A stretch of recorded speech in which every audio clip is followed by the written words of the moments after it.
Baiklah, Assalamualaikum warahmatullahi wabarakatuh. Perkenalkan, nama saya Dwi Suci Ramadhani Nasution dengan NIM 2230106009. Saya dari kelas Tadris Biologi semester 2 kelas A. Baiklah, saya di sini akan mempresentasikan tentang tumbuhan paku, biasa disebut juga dengan Pteridophyta, untuk memenuhi tugas mata kuliah Cryptogen. Baiklah, di sini saya akan menjelaskan yang pertama, yaitu poin pertama, ada pengertian dari tumbuhan paku atau Pteridophyta. Di sini Pteridophyta ini berasal dari bahasa Yunani atau pteron yang disebut juga dengan bulu, piton yang disebut juga dengan tumbuhan. Jadi kelompok Plantae yang tumbuhnya sudah terbentuk kormus dan sudah memiliki bagian akar, batang, dan daun sejati. Susunan daunnya seperti bulu menyirip, disebut Cormophyta berspora karena dapat bereproduksi dengan spora.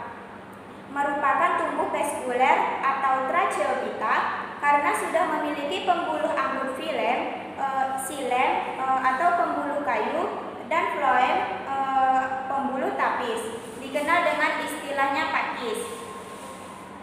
Yang selanjutnya yaitu ada ciri-ciri dari tumbuhan paku atau disebut juga dengan Pteridophyta. Ciri-cirinya yaitu fotoautotrof, yaitu dapat membuat makanan sendiri dengan cara berfotosintesis. Kemudian dapat hidup berbagai habitat, misalnya tempat yang lembab atau hidrofit, dapat hidup di air atau hidrofit, di permukaan batu, di tanah, dan menempel atau epifit di kulit pohon. Kemudian tumbuh subur di daerah hutan hujan tropis, berbentuk seperti tumbuhan tingkat tinggi. Ukuran tubuh bervariasi, ada yang hanya beberapa sentimeter dan ada yang mencapai 5 meter. Kemudian mengalami pergantian bentuk gametofit dan sporofit. Yang selanjutnya yaitu ada struktur tumbuhan paku. Nah, di sini ada struktur akar, struktur batang, dan struktur daun. Pada struktur akar, akarnya berbentuk serabut dan pada ujungnya terdapat kalitra atau tudung akar. Jaringan akar tumbuhan paku tersusun atas jaringan epidermis, korteks, dan silinder pusat. Nah, pada struktur batangnya, batang tumbuhan paku tersusun atas jaringan epidermis, korteks, dan silinder pusat. Pada struktur daun terdapat tumbuhan paku tersusun atas jaringan epidermis, mesofil, dan pembuluh angkut. Nah, baiklah, saya akan menjelaskan tentang macam daun pada tumbuhan paku. Berdasarkan ukurannya dibedakan menjadi daun klorofil. Daun mikrofil yaitu daun yang ukurannya kecil, berbentuk rambut atau sisik, tidak bertangkai, dan tidak bertulang kecuali pada paku kawat dan paku ekor kuda. Kemudian yaitu daun makrofil. Daun makrofil ini daun yang ukurannya besar, yang sudah bertangkai, bertulang daun, dan memiliki daging daun mesofil yang terdapat pada stomata, jaringan tiang, dan bunga karang. Yang selanjutnya yaitu berdasarkan fungsinya. Berdasarkan fungsinya dapat dibedakan, yaitu yang pertama daun trofil. Daun trofil yaitu daun yang tidak menghasilkan spora tetapi memiliki zat hijau daun atau disebut juga dengan klorofil, sehingga berfungsi dalam proses fotosintesis atau menghasilkan zat makanan, yaitu glukosa, yang sering disebut sebagai daun steril. Kemudian yaitu ada daun sporofil. Daun yang menghasilkan spora sebagai perkembangbiakan atau reproduksi, sehingga daun ini disebut juga dengan daun fertil atau subur. Kemudian yaitu sporofil pada tumbuhan paku ada yang berbentuk helaian dan ada pula yang membentuk strobilus. Strobilus ini merupakan beberapa sporofit yang menyerupai bentuk kerucut. Di bagian bawah sporofil terdapat sorus, yaitu kumpulan bulatan kecil-kecil berwarna coklat yang mengandung banyak kotak spora atau disebut dengan sporanium.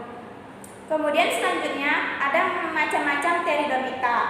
Nah, jadi yang di sini tuh macam-macam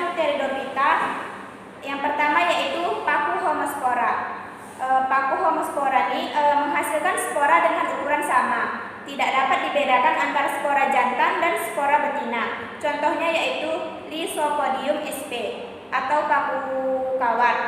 Kemudian yaitu paku heterospora atau anisospora. Nah, tumbuhan ini menghasilkan spora berbeda ukuran. Spora jantan berukuran kecil disebut mikrospora dan spora betina besar disebut makrospora. Contohnya yaitu Selaginella sp atau paku rane, ada juga Marsilea crenata atau semanggi. Yang selanjutnya yaitu paku peralihan. Paku peralihan ini menghasilkan spora dengan bentuk dan ukuran yang sama. Tidak ada bedanya, namun berjenis kelamin jantan atau betina. Contohnya pada paku ekor kuda atau Equisetum debile. Kemudian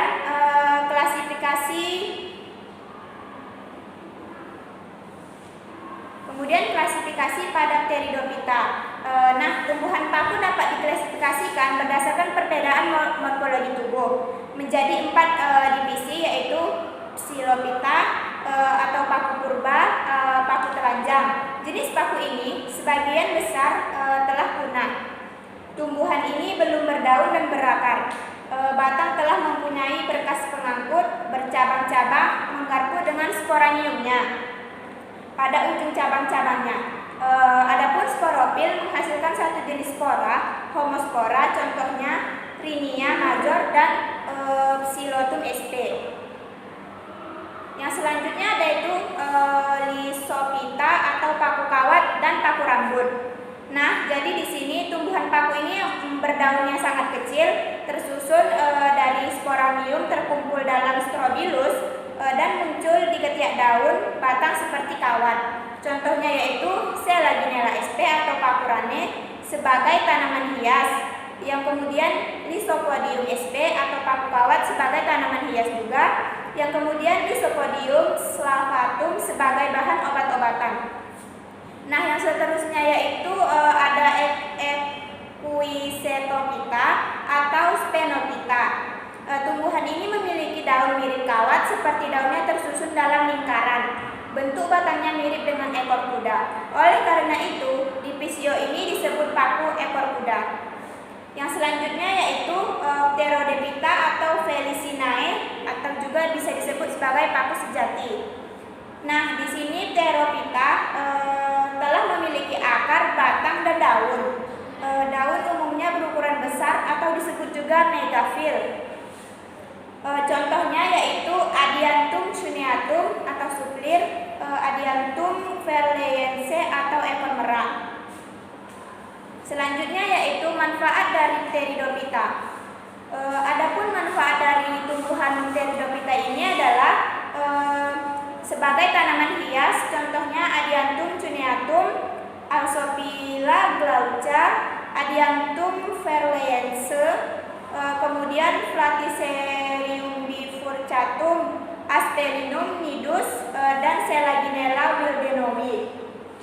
Pada sayurannya itu contohnya Marsilea crenata, pupuk hijau contohnya Salpinia natans, Ajola pinnata, bersimbiosis dengan Anabaena sp atau alga biru yang berperan dalam fiksasi nitrogen.